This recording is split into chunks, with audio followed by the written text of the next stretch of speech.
Hey everyone, welcome to another Books Not Bombs teach-in. So our group, we work to raise awareness about the ongoing attacks on our education system and mobilize parents and community members, and also raise awareness about the diversion of taxpayer money to war rather than human needs and how that impacts the education system. Our teach-ins are part of the Days of Action campaign led by the AAUP and AFT in resistance to the ongoing attacks on education. And they're building up towards a national event on May 1st. So we have these teach-ins on the first Friday of every month. And this work is unfortunately only becoming more important, in part due to all of the attacks we're seeing by the Trump administration, but also because we have a new and unnecessary war. And the war with Iran is estimated to cost $890 million a day. So we know this war is not being done for the interests of Iranians, and it's not done for the interest of Americans either, because this is money we desperately need for human needs rather than war. And to speak a little bit more on that, I'm going to pass it over to Professor Jonathan King. But right before that, someone is asking about the acronyms, the AAUP and AFT. I believe we have speakers from each, but the AAUP is the American Association of University Professors, and the AFT is the American Federation of Teachers. Thanks. So I'll pass it over to you, Uh, Jonathan. right. Thanks, Owen. Both the attacks on Iran in terms of human lives and the cost of the attacks are outrageous. Killing of the girls at the girls' school.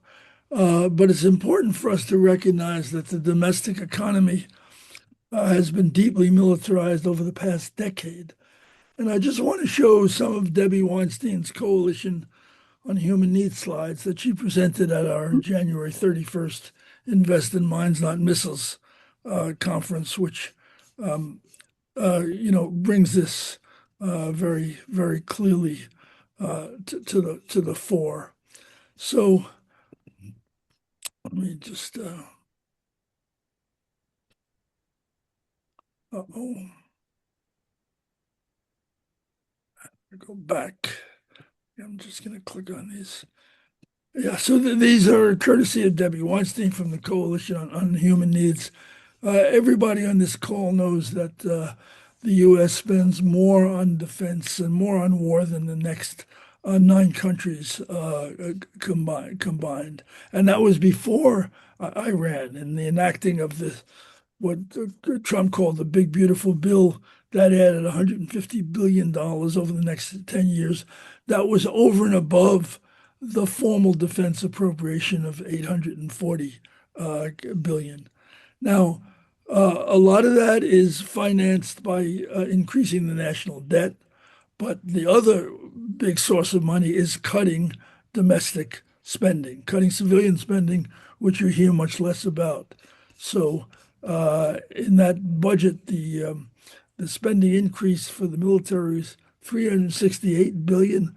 If you look look at the civilian side, all these cuts in Medicaid and student loan was and programs close to 300 billion.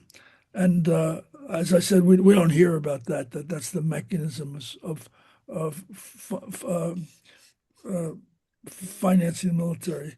Now, the militarization at home brutally clear over the last year, and then at the budget side is striking increases in the budget for the Homeland Security and for ICE explicitly, and many goodies. So signing $50,000 signing bonuses for people um, uh, uh, joining ICE. But no, we don't have any signing bonuses for teachers. Now, that situation, it's not that we're paying more money to our soldiers, sailors, and airmen, right? That defense budget, the FTAA, is not going to the troops. In fact, half of it over the last 5 years went to the five largest defense contractors: Lockheed Martin, Raytheon, Boeing, General Dynamics, Northrop Grumman. They raked in just last year alone $141 billion, right? It's enormously profitable. One of the invisible driving forces for these wars is the enormous profits that are made by the military-industrial complex, which, of course, they tend to keep slightly quiet about. Overall, in the current budget, you all know we're going to have healthcare cuts, Medicaid, Medicare, Affordable Care Act, leaving more than 10 million Americans uninsured. 300 billion in education cuts, right? Every school district in the country, Title I programs, Pell Grants, etc. And this has been going on for years now with civilian spending shrinking year after year after year in the richest country in the world. And as Owen made clear, one of the reasons for our Fund Healthcare Not Warfare campaign is to make sure that in the battle to increase public education spending and higher education and research spending, we don't lose sight of the fact that it can't be done without cutting the Pentagon budget, which means not only cutting wars abroad like Iran, but those against our own people. Anyway, so we're so glad that you're all here with us.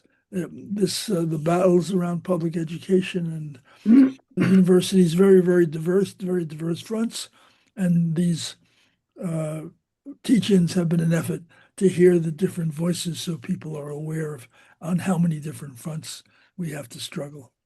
Thanks for listening. Back Thanks, to you, John. Owen. Any questions for Jonathan before we move on? Yeah, Mark, you're muted. Still muted.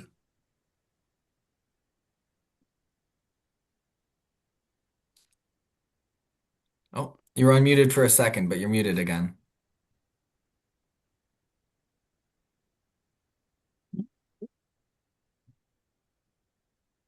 Okay.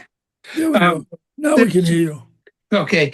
In one of the programs I saw with Code Pink, somebody made an app where you could plug in where you live, state, city, whatever, and what budget you were concerned with, education, paving roads, whatever, and click on, if you cut the military budget 25%, you would have this much more money for each of those things. I can't remember where it is, but I could search for it and send it to Cole, and he could circulate it. But it was amazing. Yeah, no, that's the work of the National Priorities Project. You're right. Yes. Yeah. Really, really useful website. It's now folded into Institute for Policy Studies. But you're right. We should send it out to people so they can, they can use it themselves. So we'll do. Good suggestion. Good suggestion. Yeah, thank you, Mark. And thank you, Jonathan. We'll now head over. We're very happy to have Deb McCarthy, the VP of the Mass Teachers Association. So I'll hand it over to you, Deb.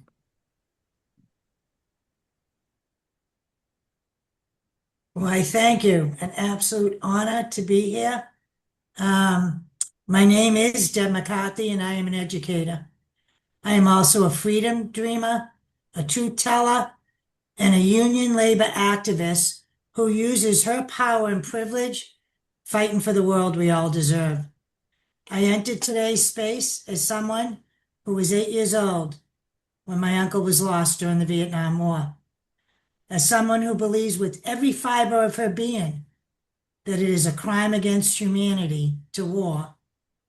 And also as a fifth grade educator who used her agency and autonomy to educate students about the historical truths of trillion-dollar war chests that control empire for the 1%.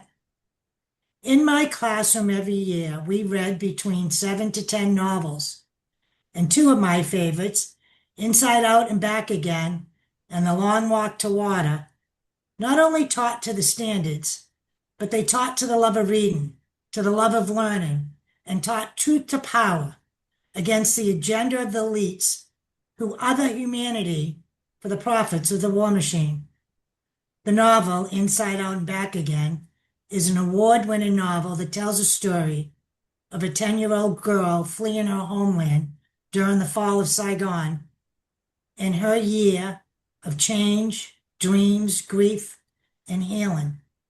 This novel allowed my students to intimately experience the horrors of war, the truth behind the different perspectives and entry points in a war, and the ability to feel empathy for those who have emigrated to America from their war-torn countries.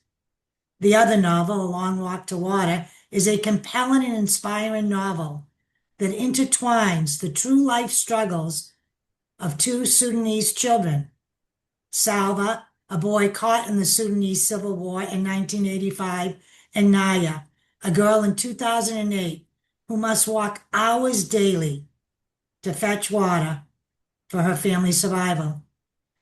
The truths behind the harrowing journeys of the lost boys of Sudan and the inhumane truths of children struggling to access clean water for survival allowed my students to think critically about the truths of children their own age surviving the horrors of war.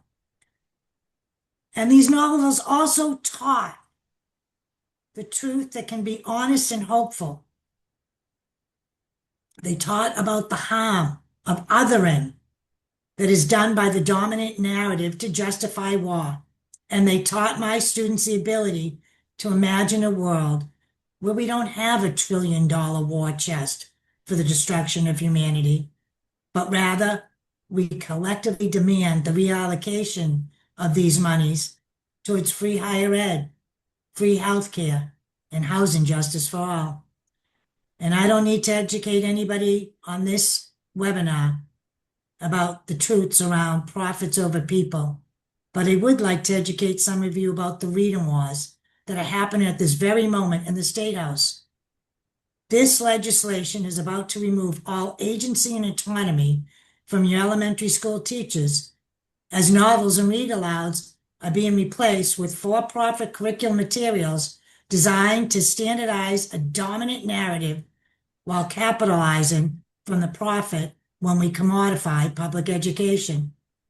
The Massachusetts legislature is proudly applauding the passage of the Science of Reading Bill as the great equalizer, the grand solution to the achievement gap. But in reality, it is a shell game that will deepen the equity divide, chromatize and privatize in reading, while removing agency and autonomy from your educators, who are truth tellers and freedom dreamers. I worked for years with a phenomenal reading teacher who decided to retire in December rather than wait till June because she absolutely hates the scripted curriculum that she was forced to teach under one of DESE's approved curriculums. Last week, I spoke to a first-year educator in Worcester who was already demoralized because his students hate reading because they are so disengaged from the text, and he is considering leaving at the end of the year. The Reading Wars legislation is simply a smokescreen that has legislated the censure of educators and the censure of truth. The freedom to teach and the freedom to learn isn't simply a concern in higher ed, it is a concern for your kindergarten classroom teachers too. Our fight for books over bombs, for agency and autonomy as freedom fighters and truth tellers is a collective fight, and it is an honor to join you in the struggle here today. Thank you. Oh, thank you. Yeah, thank you very much. Questions? Deb, is there, I'm sorry, I didn't raise my hand. It's okay, go ahead. Okay, I apologize. Deb, is there a way to integrate the science of reading and still maintain the autonomy of classroom teachers? I mean, it seems to me if there's an empirical basis for what's effective in terms of how to teach children how to read, that somehow that can be incorporated.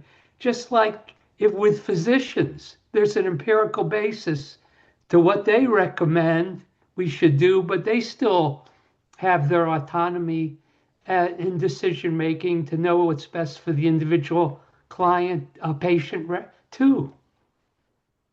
So there is a lot of research about the fallacy around the empirical evidence, and that when you look into the pedagogy behind it, it is about removing complete agency and autonomy by the professional educator, and basically to just, here's your book and you need to follow verbatim the scripted curriculum.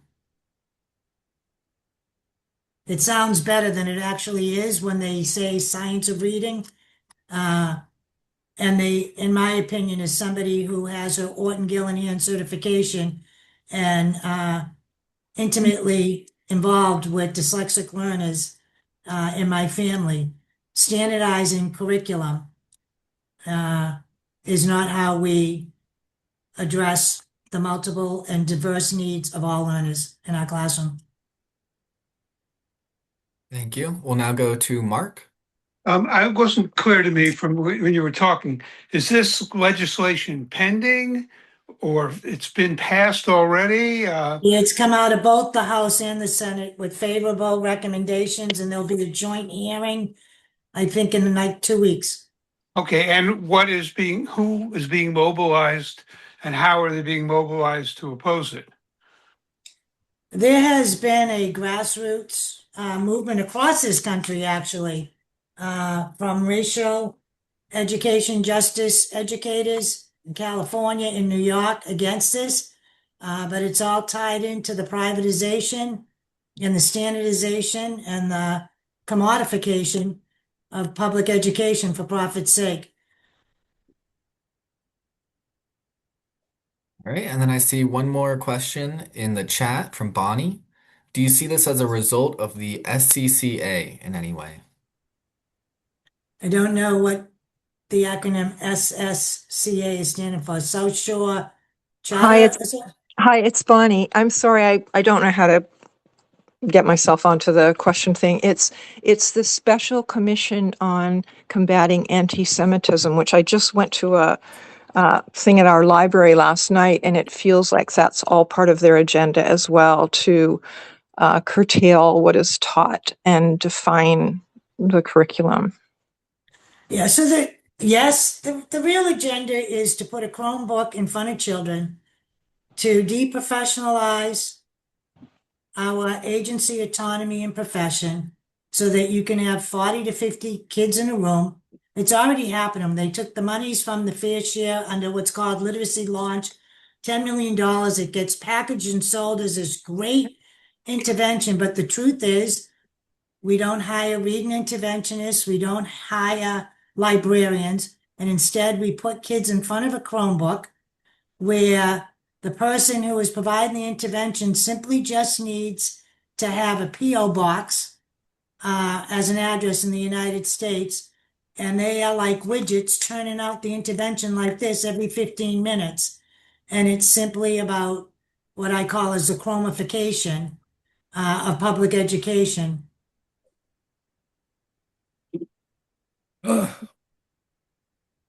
Deb, it's Mark again. My question was, what's being done about opposing this at the joint level, and how's it being done? Is it their mobilization, and who's involved in it? So personally, I would say not enough is being done. Not enough attention is being paid to this. There are national leaders on this issue.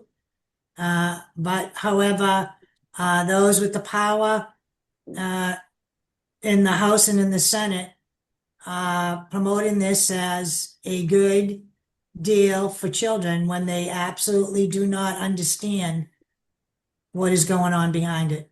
Well, can MAPPA send out something about the hearing?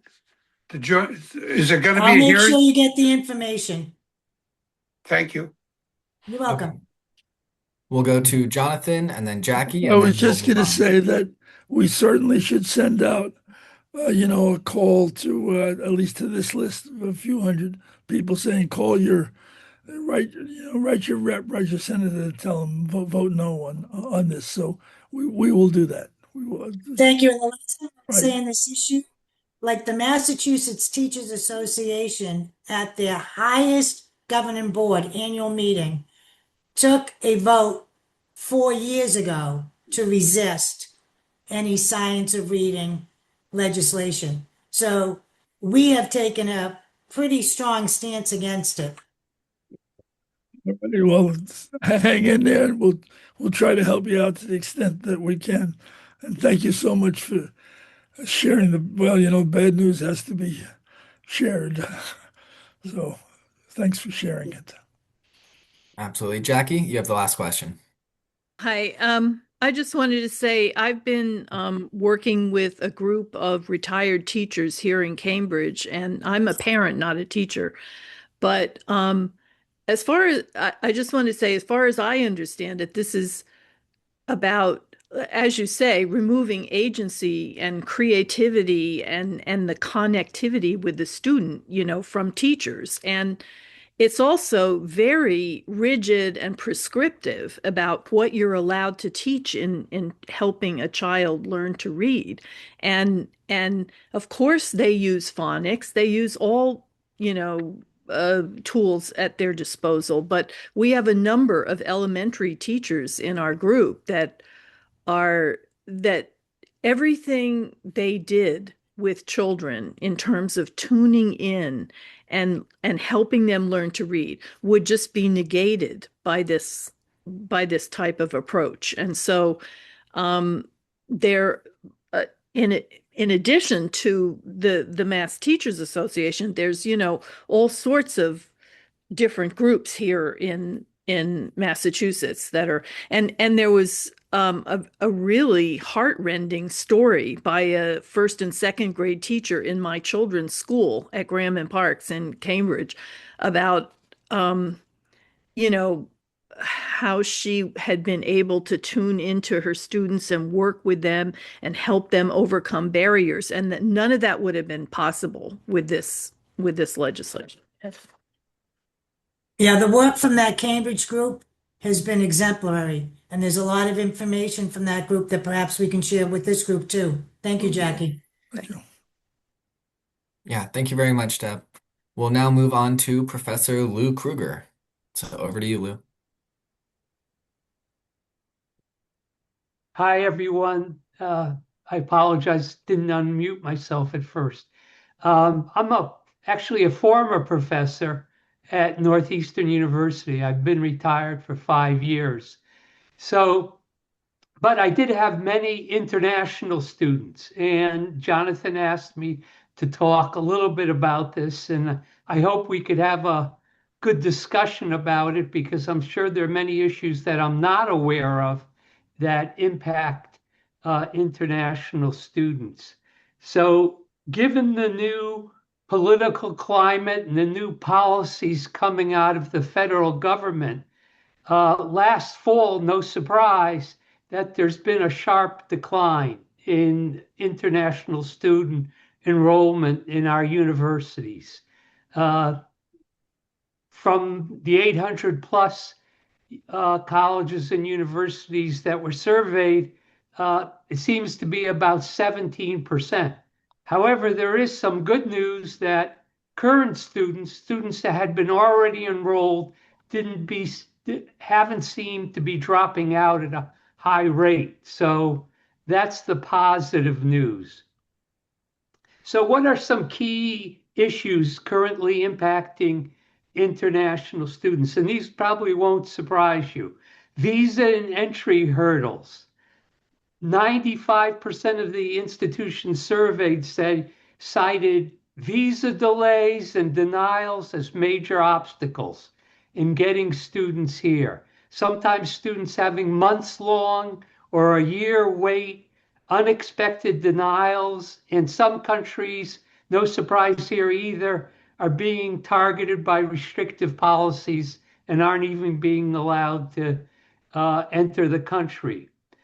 International students also have major safety and major social safety, physical safety concerns about attending college in the United States.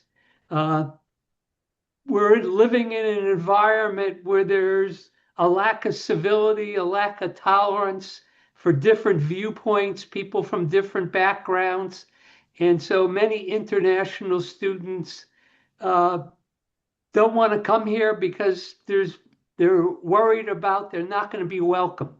And we have many students already in this country, international students, who are here already and don't feel welcomed in their current environments. And then we have to deal, of course, with the political environment and the policy shifts. It's hard to stay abreast of what's happening. And many universities and colleges now have adopted a one-strike policy. And one strike and you're out if you break some fundamental guardrail or rule about how you comport yourself. And if that was in effect during the Vietnam War, I probably would have never graduated from college if there was a one-strike policy then. But unfortunately, all students have to deal with that now. And of course, there are financial pressures.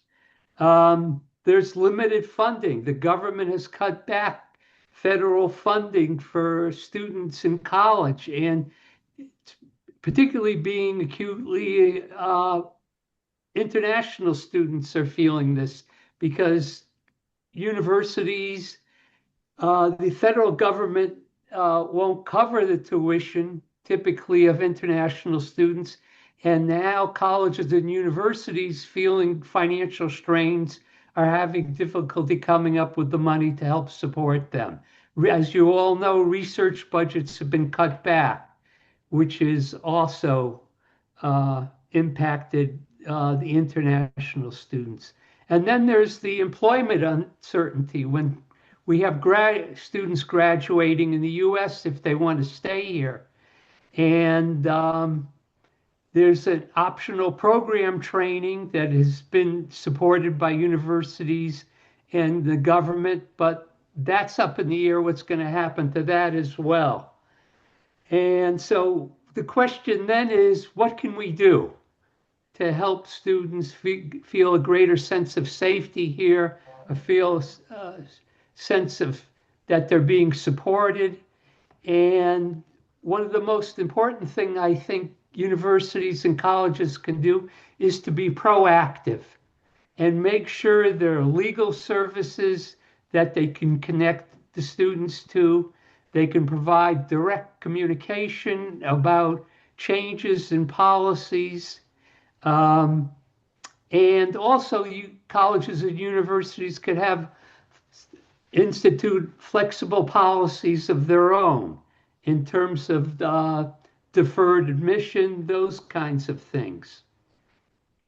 And as a former faculty member, I have to admit that sometimes I wasn't aware of or wasn't as sensitive to as I should have been to the different stressors that international students experience. And so in that regard, I think it would help to educate the faculty member, the people that are often, especially in graduate school, the mentors, and sometimes mentoring on an individual basis graduate students, and form a close relationship with their students. And those people on the front line, the faculty, are in a position to provide mentoring and social support.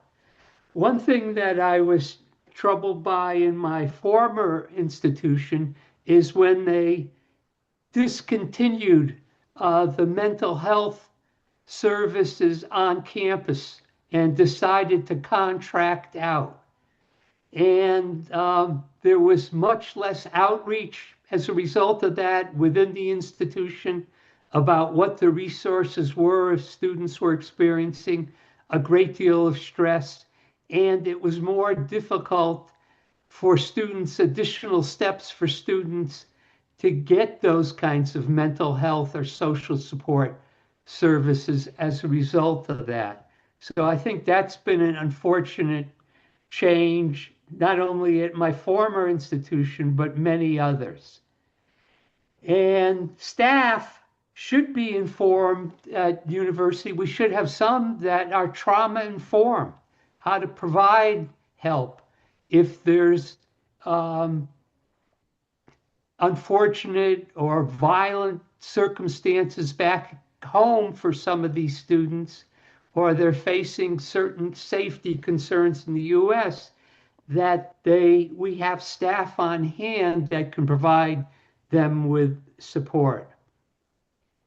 So those are some of my ideas. And I think also faculty should be on the front line of ensuring that there's a welcoming community within their program and within their department for graduate students, and not wait for problems to arise.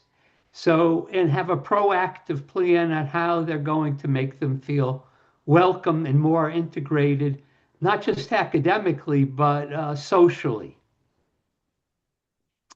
So, yeah, Mark? Yeah, I just wanted to mention, I was involved a little bit with the graduate students organizing a union at MIT. And one of the things that surprised me was the most important issue to them was mental health services. Well, Yep. Because they face stressors that I think a lot of domestic students don't. Yep. Any other questions or comments? But what else can we do at this point in time? Are there other things we can do that we're not doing to make it easier to cope with being a student in our country at this difficult time?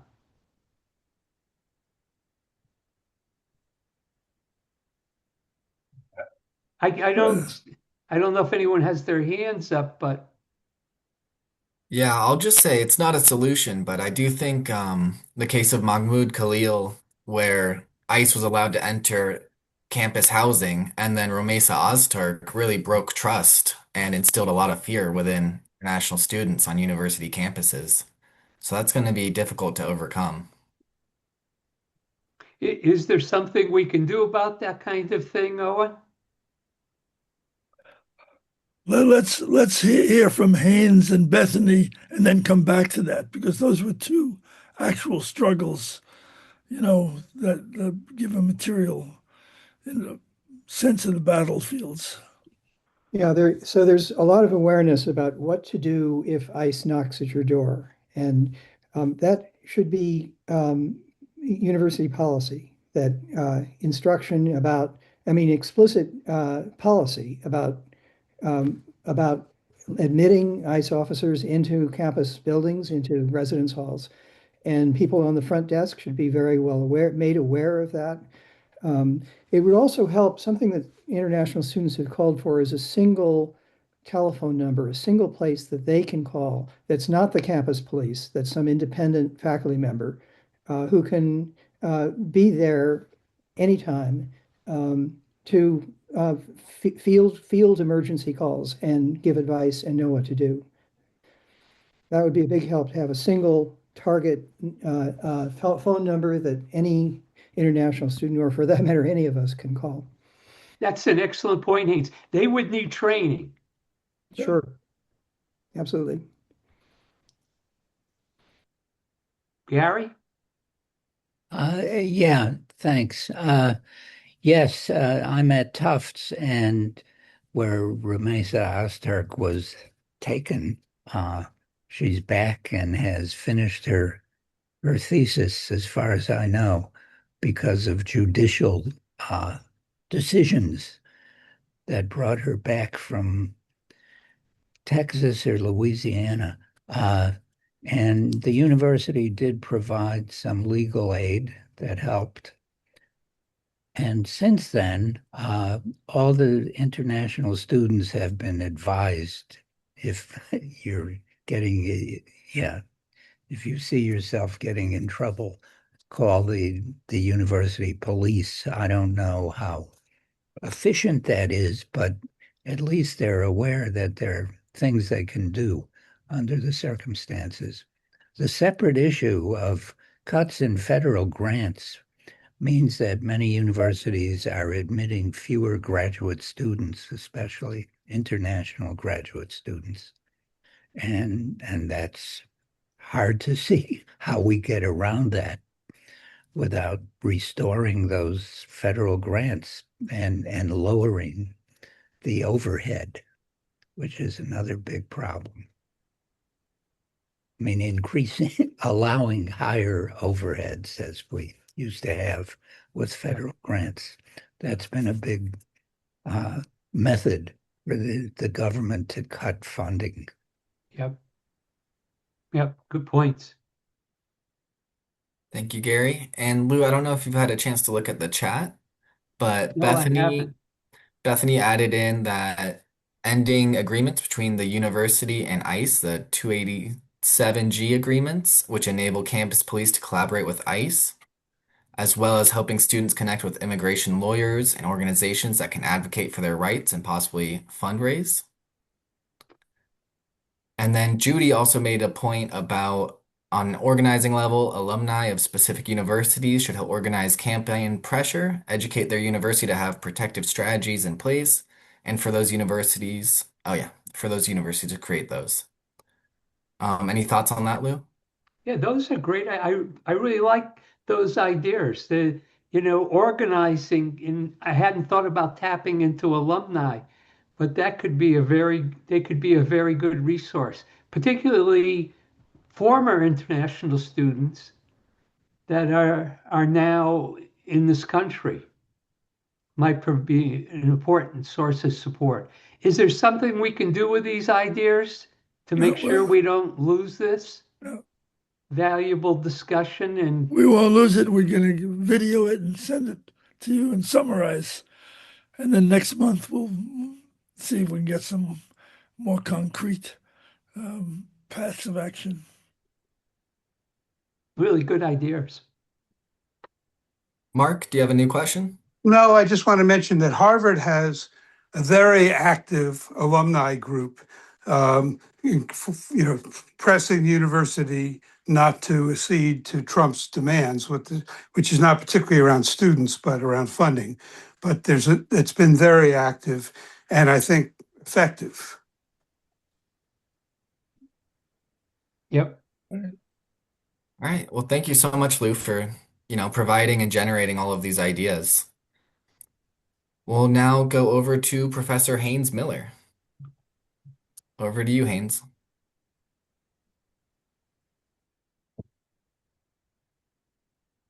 Thank you, Owen. Just trying to find my unmute key. Yeah.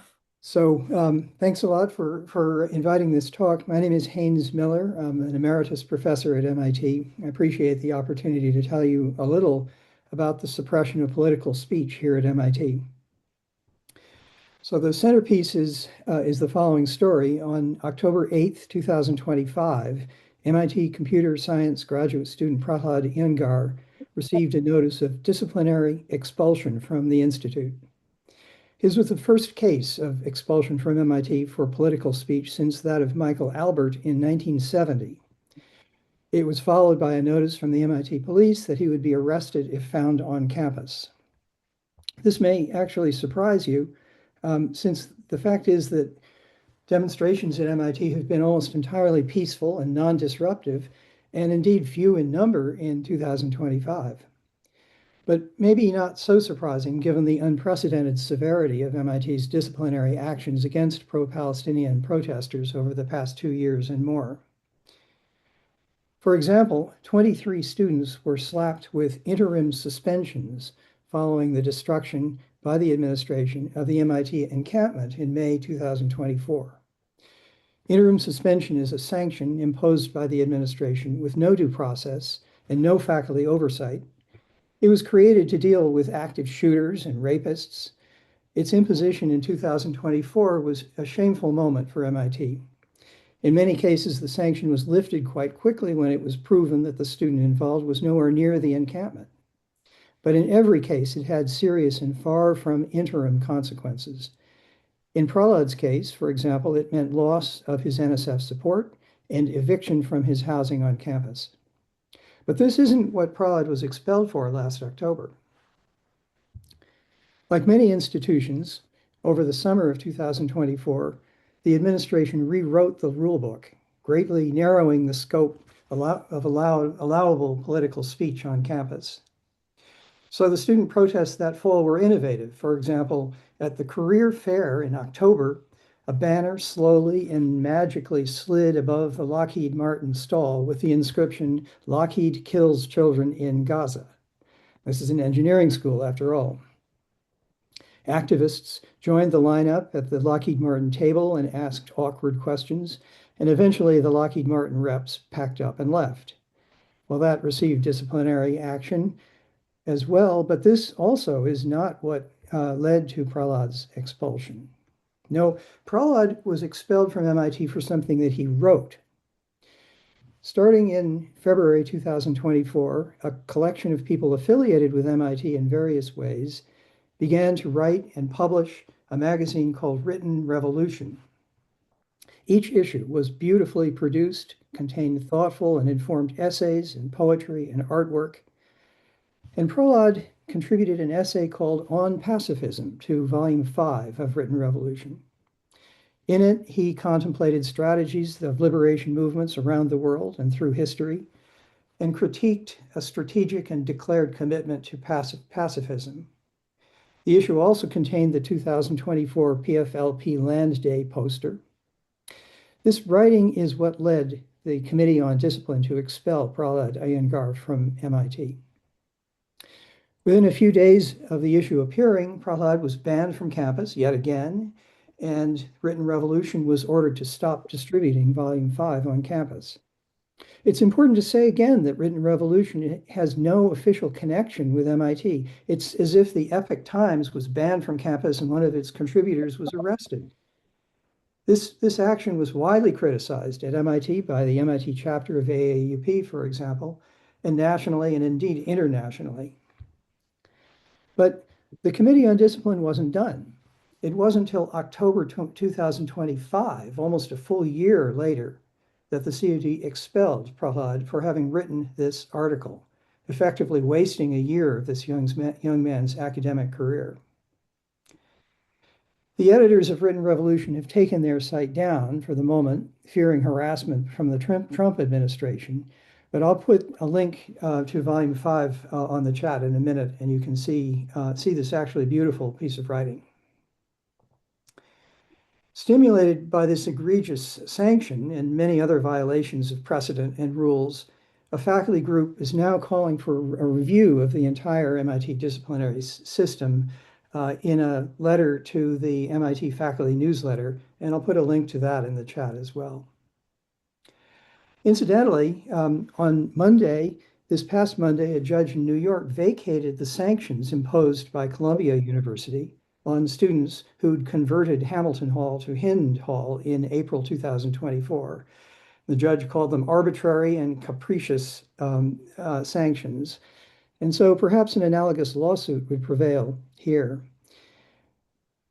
That's the story of Prahlad and his eviction, his expulsion, and the various other forms of sanction that have come down on students in the past year and 2 years and more. Thank you all. Thank you. We'll go to questions and comments, and we'll have Mark start us off. You are muted.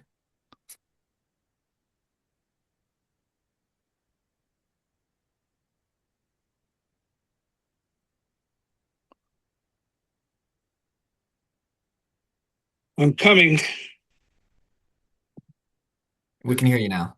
Oh, okay. So I don't know how this fits in, but the First Circuit Court of Appeals wrote a fantastic opinion about the encampments and the punishments listed at MIT, and basically said, anti-Israeli protests are not anti-Semitic by nature.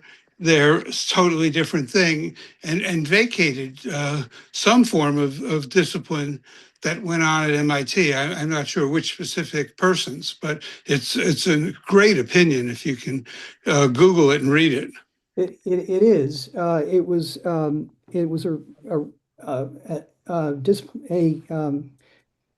judicial action that dismissed a case brought by the Brandeis Institute and other groups like that, and a graduate student at MIT against MIT and a faculty member here for harassment of protected classes, and it was dismissed outright by the judge. Something to say though is that the expulsion notice that Prahlad received doesn't mention the issue of anti-Semitism at all. It's not a part of the case against him. And in fact, as far as I know, all of the harassment of protected classes cases that came in front of the COD were dismissed by the COD.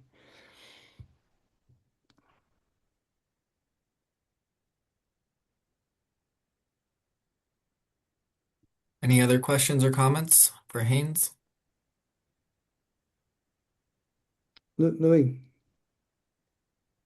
I don't know what the story is at MIT, but something that happened at Northeastern during my decades there is that over time, faculty abdicated more and more of their power to the administration, lost a lot of their agency in formal and informal ways, and became less of a steward of the university, if you will. And I don't know if this is unique to Northeastern or other universities have experienced, and that would reduce our ability to help protect these students. Yeah, certainly that's been happening at MIT over the past several decades.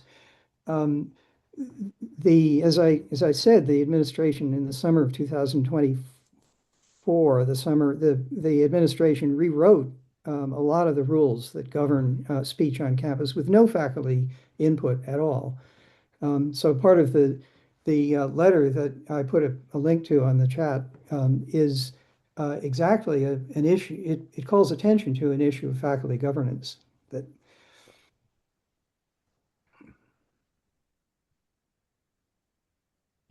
Owen, let's go to Bethany because it's an example of the same kind of high-handedness. I think hearing the two together is useful. Okay. Thank you very much, Haynes. Yeah, that was great. Outrageous. We'll now go to Professor Bethany LeTiecq. I hope I pronounced that right. Yeah, you got it. Thanks. I'm glad to be here. You can hear me okay, right? Yeah. Okay, we're good.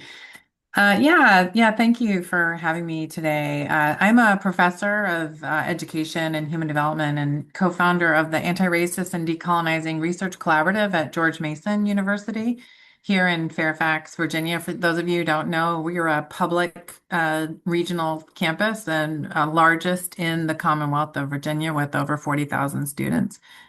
I'm also the president of our local GMU AAUP chapter on campus. I've been in leadership for nearly a decade.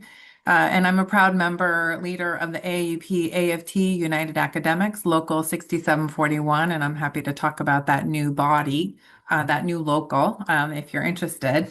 As you know, and as you've been talking about, higher education and its faculty have certainly been under attack on many fronts, targeted by those occupying the highest levels of government. And, you might remember when the Vice President of the United States declared in November of 2021 that professors are the enemy.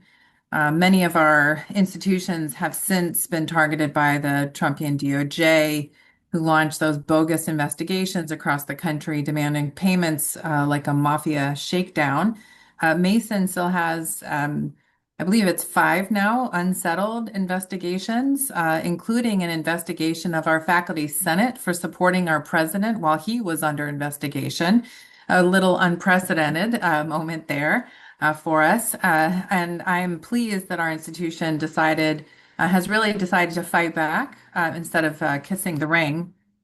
But beyond attacking institutions, this regime and its benefactors have increasingly targeted faculty for harassment, which can have a significant chilling effect. I'm sure you know many of the stories. We've heard some already today. In my case, I wrote an article on white supremacy and what I call marriage fundamentalism, where I theorized how the promotion of heteropatriarchal marriage and traditional nuclear families actually functions like structural racism to maintain family inequalities and the status quo in the United States. I don't have time to go into the paper, well, I love to talk about it. But after it was published, I was subjected to a barrage of attacks via email, voicemail, and on social media. There were calls for my firing and death threats, one of which was credible enough to result in a warrant of arrest and a no trespassing order. While this was happening, I don't if you've ever been a part of a targeted campaign of harassment, it's quite overwhelming with the barrage of all forms of communication sort of are taken over.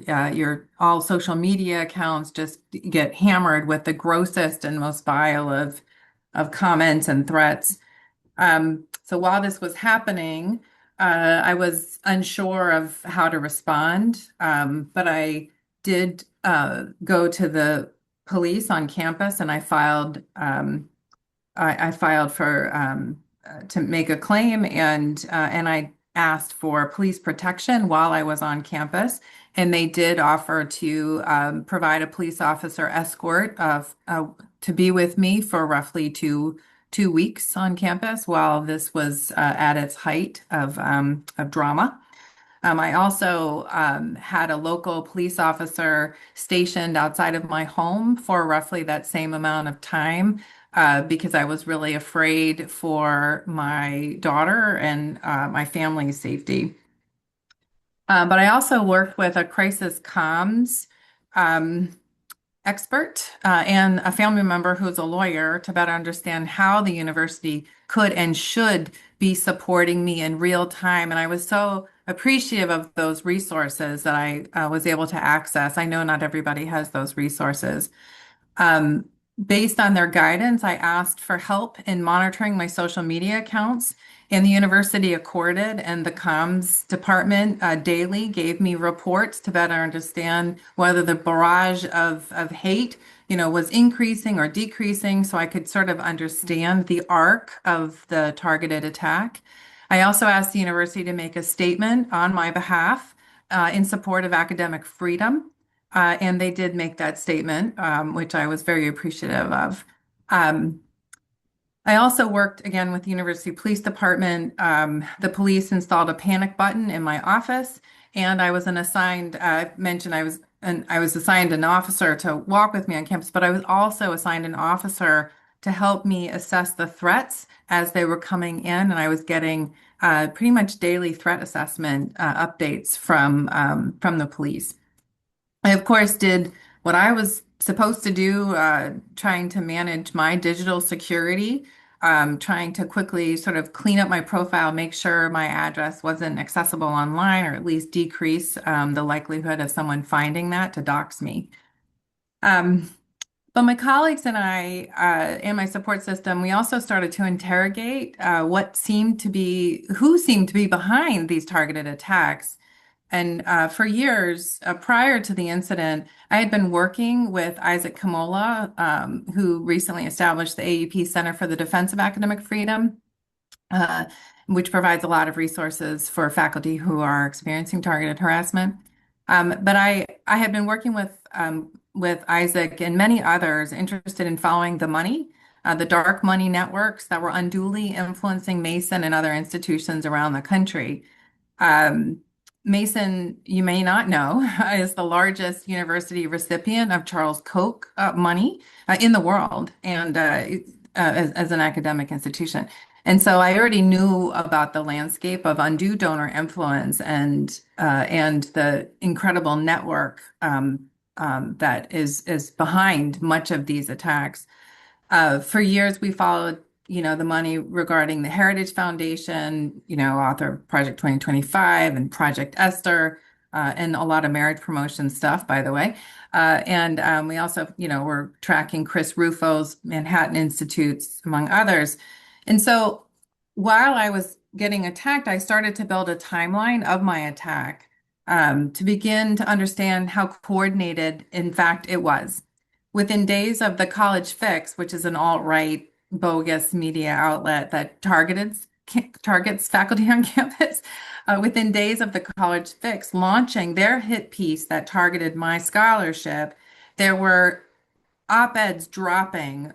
Over 10 op-eds were dropped from numerous publications, newspapers, and other outlets, all echoing the same critique about my research and how, as a professor, I was somehow saying that the institution of marriage was racist, and that's why I deserved to be killed.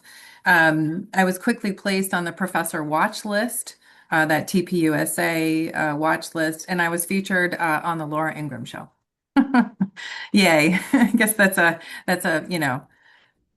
fun. But tweeters were connecting people between the Heritage Foundation and the Manhattan Institute, and also tweeting at Governor Youngkin, the governor at the time of Virginia, who was a Heritage Foundation darling. And so you could really start to see how all of this was indeed a coordinated hit. And it is through my case that many of us have more deeply begin to understand the coordinated efforts of the alt-right in bringing down higher education through targeting faculty. And it's this work, that knowing who the real enemies are, that can be really helpful in fighting back, in organizing your campuses to really fight back and protect each other from these kinds of targeted attacks. If you don't know about defending education, this is a Koch-funded AstroTurf org that I would encourage you to check out. It's like Moms for Liberty, but for higher ed. And they're the ones among many orgs that are foiling syllabi and doxing faculty and really fomenting some of these targeted attacks. I like to try to expose these bad faith actors as often as I can, so that you can alert people to what they're doing, so we can try to take them out. This work, as I mentioned, can easily be turned into an organizing campaign on your campus to alert your colleagues to the threats and bad actors and orgs behind these threats, to chase that dark money and to expose it and bring it into the light. It's a way to help build power while supporting each other. As individuals, we're really, we're sitting ducks in these situations with very few resources to bring to bear. But as a collective, we can fight back. And I'm pleased to say I've been working to try to build infrastructure to support a more coordinated attack or coordinated protection system to fight back against these attacks. And I'm sure I'm way over time, so I'll stop talking. But thanks for listening to my story. Yeah, thank you so much for sharing. And I'm sorry you had to go through that, but your work is so important. Any questions or comments?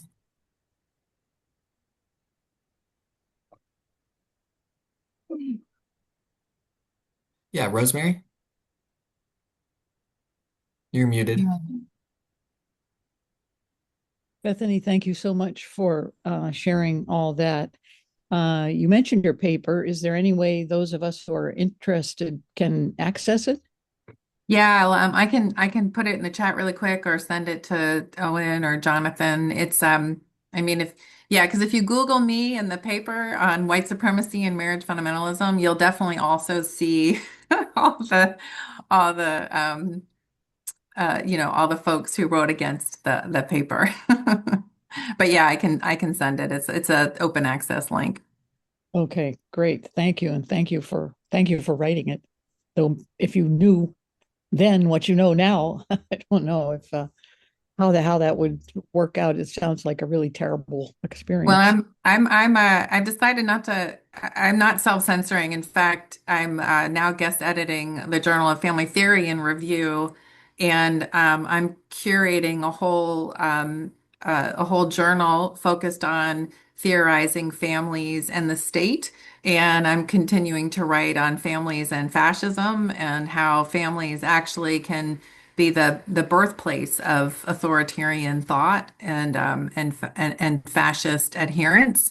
And so, we're just going to keep going. We're going to just keep going forward. The truth is important. Indeed. Thank you so much. Thank you, Rosemary. Jonathan? Bethany, thank you so much for sharing and for leading that fight. Could you put in the chat a link for the local 6741? Because we have many members on campuses that don't have formal AAUP chapters, but they could join 6741 as I understand it if they're faculty. Absolutely. So when you join the AAUP, by joining the AAUP, if you are not part of a collective bargaining unit, you are automatically a member of Local 6741, which is also an affiliation with the AFT, right? So you're not only an AAUP member, but you're also an AFT member. And so you just can enjoy the benefits of both of those organizations, to include things like, there are some legal funds and things like that that faculty can access, particularly those who are going through some struggles. Excellent. But yeah, Thanks. Yeah, this local 6741 was created 4 years ago when AAUP affiliated with the AFT. And so it's all advocacy chapter locals and any standalone members of AAUP who are on campuses without chapters. All right. Yeah. Well, I want to say thank you again, Bethany, because we've talked about, doxing and surveillance and control of syllabi in past teach-ins, but it's great to have such a personal story of an extreme case and to put a name behind some of the actors behind it. Yeah. So thank you again for sharing this. Yeah, happy to be here. And I know we are at time. I do appreciate if anyone can stay. We have Hannah is with us, isn't she? Yes, we have Hannah to give a quick update about student activism, and then we'll go to Cole Harrison to give an update on Iran war resistance. So with that, we'll go over to Hannah. Hey everyone. So nice to see you all. The reason was first, can you hear me okay? It's Yes. breaking up a bit, Hannah. It's not awful, Okay. but do your best to get some signal. Let me get some signal. How about now? Can you hear me now? Yeah.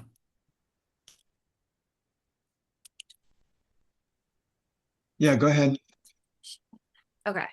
I'm going to try my best from what I can work with here. The reason I'm not in the best location today is that it's the UMass was having our monthly day of action.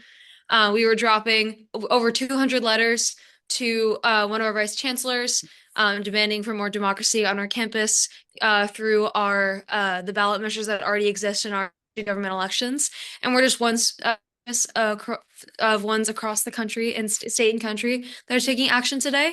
But very exciting statewide developments. We're working on building these coordination committees at campuses across the state, uniting students, faculty, and staff together to build up campaigns for increased co-governance on our campuses.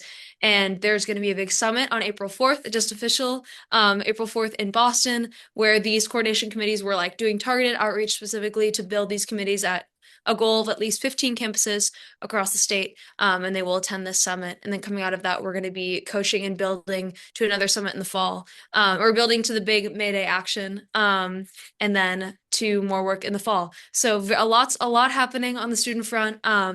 Very grateful for everyone that I get to work with. It's definitely not just me. There's hundreds of us that are working really hard.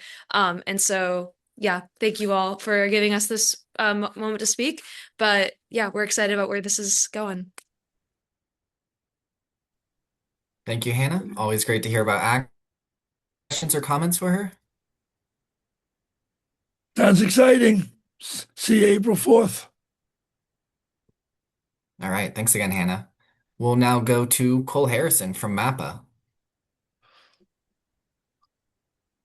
Thanks, Owen. I will be brief. So with the Iran war, there's a few things a few organizing opportunities I just wanted to share. We do see at MAPPA, we see that and similar to what Deb said in her opening presentation, we see that the anti-war movement against this war has the potential to be much broader than, for example, the Palestine movement, even though the Palestine movement made a huge amount of progress in 2.5 years of genocide.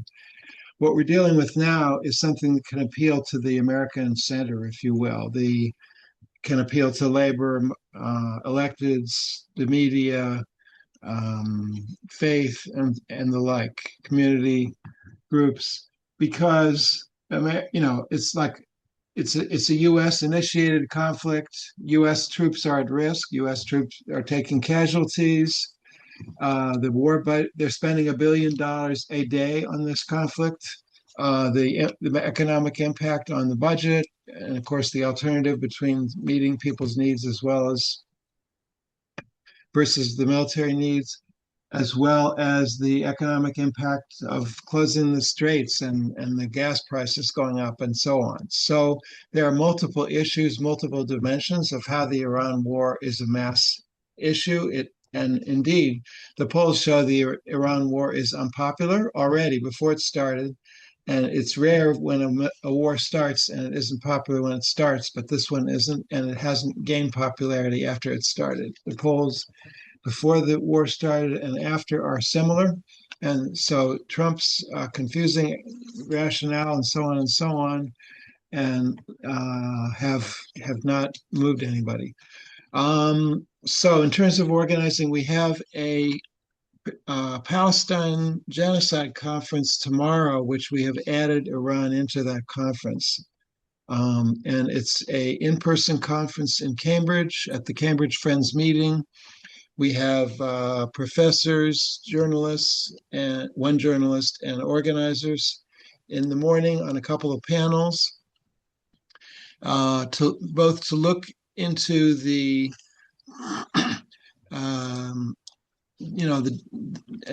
give a deep analysis of what's happening in Gaza, what's happening in Palestine, what's happening in Iran, but also organizing strategies and how we can build political power around this. And then in the afternoon, we will have breakouts.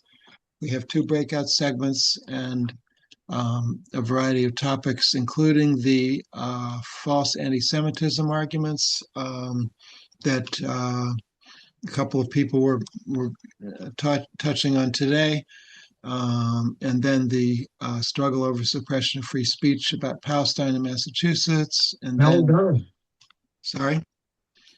and then political and legislative action, and then there's a breakout on the Iran war, and then we'll end up the day with a brainstorm about building the movement to end the Iran war.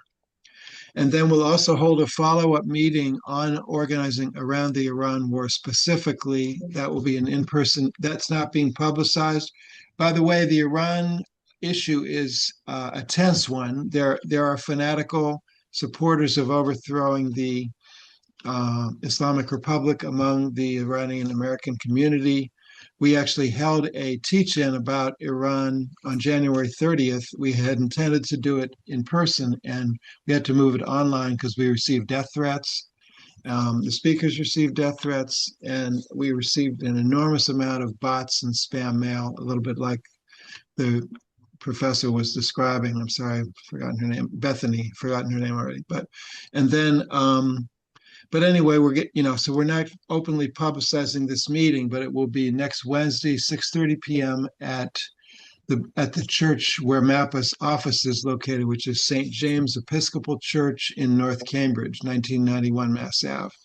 But do get in touch with me if you're thinking of coming to that organizing meeting. And then on March 28th is the next No Kings rally.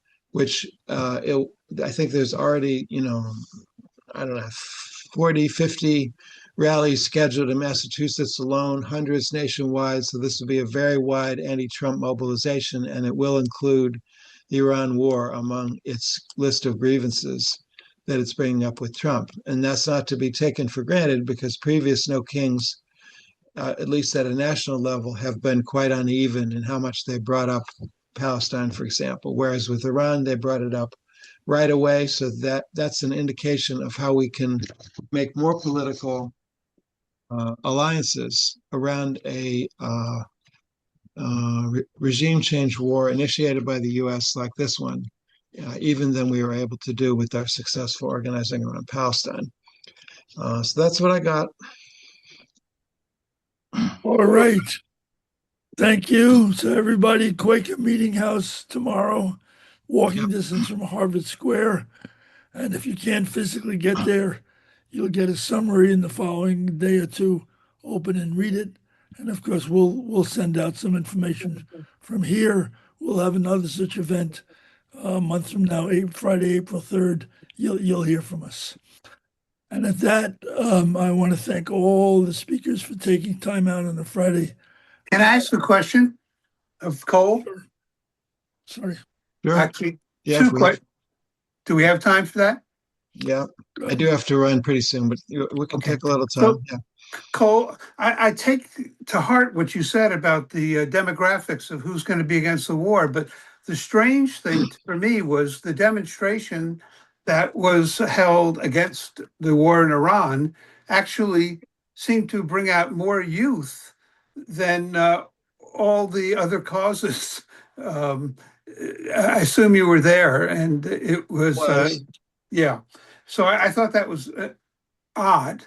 The other thing I want to mention is when take a minute, but when John Kennedy was killed, I had the radio on, and there were horrible things said about that assassination for the first hour, and then people shut up.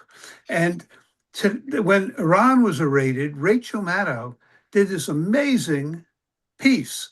And then it's never been mentioned by anybody again.